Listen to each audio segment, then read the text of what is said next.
What is going on, kids? It is Dr. Remy LeBeau, and I'm coming at you once again from the X Lair to provide you my so deep and so insightful reaction to the latest episode of The Gifted. This was The Gifted Season 2, Episode 6, and it was very much a filler episode. Alright, I'm concerned about the show, and it's not necessarily because of the content, it's because nobody's talking about it. Like, nobody cares. Nobody cares about the show, you know? That's not a good sign. It's a sign that maybe things are not going to go that great for the show moving forward. I don't want to get invested in a show that's not going to continue. I hate that. And to be honest, like, I'm not as impressed as I should be, you know? I'm not as impressed as I should be by the show. I should be more impressed, and I'm not. There are elements that I like, but the elements that I like, they were the sort of the surprise elements from last season, and I don't feel like they've gone anywhere. Now, I did like today's sort of backstory of the Cuckoos, but I wanted that to be like the entire episode. You know what I mean? Like, let's have the Cuckoos backstory episode, right? And just like really go deep into it. I wanted them to mention Emma Frost at some point. I'm assuming that's where it's heading. Like, now that it's been revealed that the girls are clones, then the question is, who are they clones of? And the fact that they have the Frost last name, well, that would imply they are Emma Frost clones, right? And therefore there is an Emma Frost in the world. So where is she? Let's bring her in. So I wanted a little bit more of that, and we may get it, but I wanted it right now. You know, I don't want it like in season 3. Like, I want it now. And I think we deserve it, you know? I think we deserve something epic like that. Beyond the cool elements of the Cuckoo's backstory, everything else was pretty much by the book. Like, oh, the Purifiers attack, and the mutants get away. I don't know. I'm being a little hard on it, but it's a filler episode, you know? So I can't be too hard on it. I mean, there's some interesting stuff that happened. You know, we got the father, the father of the kids, his power being activated and going a bit out of control, but helping the mutants. So that was cool. We found out that Reva is dating somebody, and that may be important. I don't know. We'll see. We found out that Rebecca's a psychopath, and that is actually good, because last week I mentioned something about it seeming weird that all of a sudden she was like all giddy and ready to like take on the cops, and now it makes sense. It's like, oh, she's crazy. Like, she turned her family inside out. You know, like, maybe she's like a horrible just person, like, that needed to be locked up. You know, there are people like that, even if they are mutants, that need to be locked up because they're a danger to society and themselves, and nothing can stop them, you know? So we learned that. That's cool. We didn't learn much more about the plan, even though we did hear about this bank that's going to be hit. And then the connection of the Cuckoos to the bank was interesting. And the stuff with Esme and Polaris was cool. I enjoyed it. But I kind of feel like Polaris. I feel like they. It's like there was a trajectory for Polaris in last season. I feel like it's kind of leveled out. I mean, clearly, like, it looks like she's eventually going to like turn against the Inner Circle, and it looks like Esme's going to as well, which is good. But I just feel like, I don't know, maybe bringing in this Reva character was not the best idea, because I feel like Lorna could have been like the badass, you know, the badass leader. I feel like if they hadn't brought in Reva, it could have just been like, you know, the Cuckoos and Polaris, and, you know, them getting resources from the Inner Circle, but them basically running the thing, you know, and there being a difference of opinion with the Underground, but nonetheless, like the intentions were the same on both sides, and it would lead to there being a lot less sort of violence on the part of the Cuckoos and the Inner Circle side, and more of kind of like that gray area that's really kind of interesting to play in when you're telling these stories. Like, what is the line? You know, like what is the line and when should it be crossed? And having Polaris kind of be at the center of that, and Andy is sort of at the center of that to some extent. Like, obviously he saw Rebecca like turning inside out the soldiers, the hologram soldiers, and that you could tell like was bothering him. So he is being conflicted by that. I just wanted. I feel like this could have been Lorna's season, and it's just not. And I understand the show is an ensemble, but nonetheless, like they built her up in a way last season that she could have been the center of this show, and it would have been amazing, and it may still be. That may still be like part of the plan for the character. Anyway, I like the episode. I like the show. It's just my concern is like it's going to get canceled, because really, if I wasn't a fan of the X-Men, like I would not be watching the show. I wouldn't. Like, it's just not. It's not going fast enough. Like, it's not going enough places, and there's not enough intrigue. There's something missing from it. There's like a fire that's missing from it. I like where it's going, and I like the threads, but there's something missing from it. Now I did like that we saw a little bit of the Purifiers iconography with the big white crosses on a black background, either on a shirt or a flag. I wish that they would just have all of them wear those robes that they do in the comics, because like, why not? Like, that's just what they do. Like, why not? But I mean, it's cool that they're exploring the Purifiers, and there was mention of the leadership, right? So like I mentioned last week, it would be interesting to kind of see the hierarchy of the Purifiers, like really get into the organization, and maybe eventually to William Stryker, and there was mention of the leadership. So you don't mention something like that unless you're eventually going to kind of follow through with that and really kind of explore it. So I have a feeling we're going to get some of that in some of the next episodes. Like, really start to understand, like, who is behind the Purifiers. What is the nature of the Purifiers? Anyway, I like some of the stuff that's going on. I want with the Purifiers, but I want it to go a little bit further. I want it to go a little bit further and a little bit faster.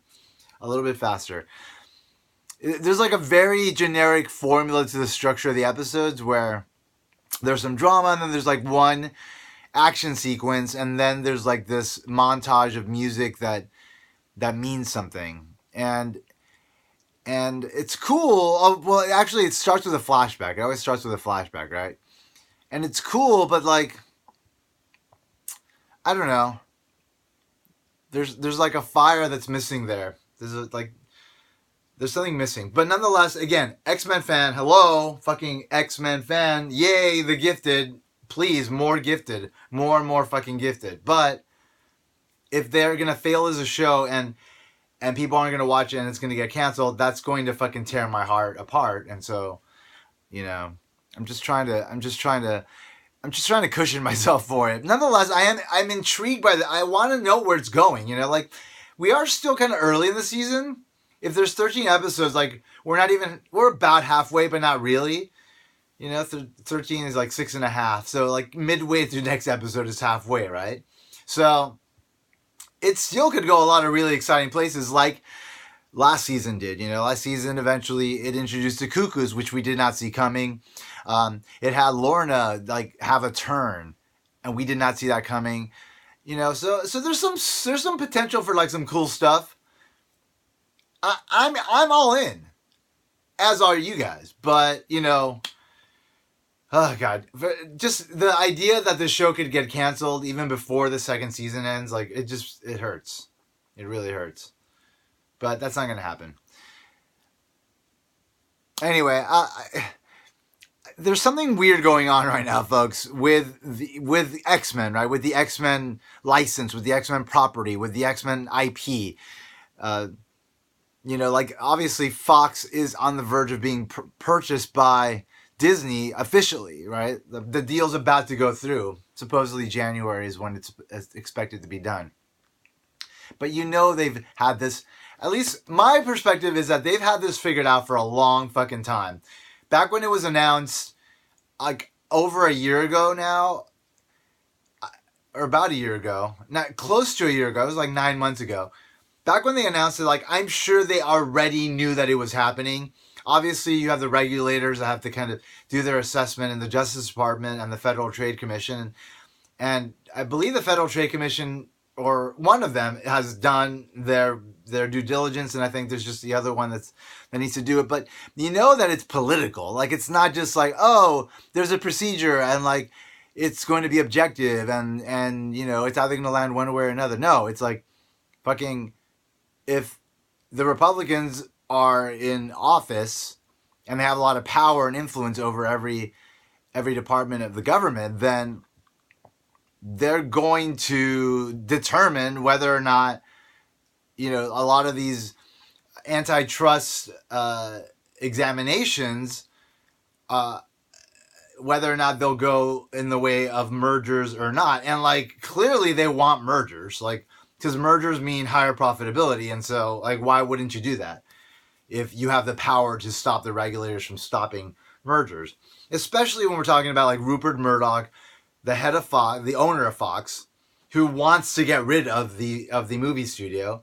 He's the owner of Fox News. That is a big, well, it's the megaphone for the extreme right, like in the political spectrum in the United States, and like if he wants to get rid of an asset and let Disney become a bigger company as a result, and he wants to make sure it happens, and he's supported the ascendance of the Republican Party into office, then don't they owe him that, like, to just kind of give him a pass on getting this merger done so you can get rid of the studio? I would say so, and I'm sure that's what happened. I'm sure of it. But, nobody's ever going to come forward and actually admit it because a lot of that's illegal. But nonetheless, like, come on, right? So I know that this shit has been a done deal for a long time. And that's why I think even now, even when we got the Marvel TV shows like Legion and Gifted that are somewhat of a collaboration between Fox and Disney, but like the Marvel... the television division. Even though that's the case, like the show is not called The Gifted, X-Men The Gifted. Legion was not called X-Men Legion. And now we have this new Dark Phoenix movie coming out, and it's not called X-Men Dark Phoenix. It's just called Dark Phoenix. So clearly they want to separate the name X-Men from all these properties because they have big fucking plans for the X-Men. And that's what excites me. And so I feel like they don't care about like The Gifted. They don't care about Legion. They don't care about Dark Phoenix. Like they want those things to be profitable for Fox. But in terms of like the plans for the brand X-Men, for the characters, for whatever they're going to fucking do with them, because they're going to do some great shit with them. Like as far as all that goes, like that's completely separate from shows that aren't even called the X-Men, and so that don't even have the name X-Men in them, even though clearly they're about X-Men and they have mutants in them, etc. But that might be another reason why like we don't see any of the signature mutants in Legion nor The Gifted. Like we see the Shadow King, we see some like the Cuckoo's Polaris, but really these aren't like the signature X-Men. They're not Jean fucking Grey. They're not Cyclops, right? So because of that, like it adds more evidence to the idea that these shows ultimately, they're just they're not going to mean anything moving forward with whatever plans that Disney has for the X-Men, and that if they're not doing well, they're just going to let them die and fail. And so I think that's part of why the show is not quite at the quality level that it should be. Legion is because it has great creative power behind it, and I think FX was willing to give Noah Hawley a lot of resources or whatever he needed because he's such a moneymaker for them. Like, he's created Fargo, and that's one of their big ones. So I can understand why Legion gets a little bit more love, but still, like, it's not enough love. But nonetheless, like, Noah Hawley and his creative team, like, they're very good at taking whatever resources they have and making the most out of them. And what they make is really unique and interesting and wonderful. The Gifted, on the other hand, it's more like cookie cutter. Like, here's a budget, do something with it. Okay, let's tell a story. Let's not do anything like really interesting with the camera work or like the production design, things of that sort. It's like, let's just create a semi-futuristic, really rich-looking environment for the Inner Circle. Nothing really unique and like cool, you know, like where there's an implication of more story just in the surroundings, you know, like the Hellfire Club, the Inner Circle. It's been around a long time. The places that hold the main players are a reflection of that power and that legacy, you know? Like, we just don't see that. It's all very generic. And so anyway, I'm being a little hard on the show tonight. I apologize. I don't mean to be. I do like the show and I want it to continue. I'm concerned that it's not going to go on. And I guess I'm just kind of venting my ideas on how it could go on. But in the end, you know, whatever's going to happen is going to happen. Now, again, this is episode 6, so we don't know where it's going to go. It could go a lot of really exciting places, and they are setting up a lot of interesting elements. And so I have faith that we're going to get some really exciting stuff coming up, and the season is going to pay off really nicely. I have faith in that, but I just don't think they have earned the right to do it in the way that they're doing it, which is like kind of the slow pace and kind of teasing us with stuff consistently, but not really giving it to us, you know? Like, even that Purifier mutant fight was shitty, you know? And you had Eclipse just kind of shooting a beam. It's like, why isn't he just melting all their guns? You know? I don't know. Anyway, folks, I'm in. I'm still in. And I hope you guys are as well. Anyway, if you're looking to keep up with the stuff that I provide on my channel, go ahead and click that subscribe button. It'll, again, allow you to know when I make new material. And if you're interested in watching it, you can follow along and comment and just like we can walk this path together, this path of fandom. Of mainly X-Men stuff, but you know, I'm a big geek. I'm a big horror, sci-fi, comic book guy. I've been my whole life, so I got a lot of interest in this stuff. Have you guys seen Castlevania? I think I might do a review for Castlevania because fucking Castlevania season 2, mwah, amazing. Anyway, I hope you guys are doing well. As always, I would like to remind you that if you haven't already, you should put an X in the box because ain't nobody checking me. Take care, folks. Bye-bye.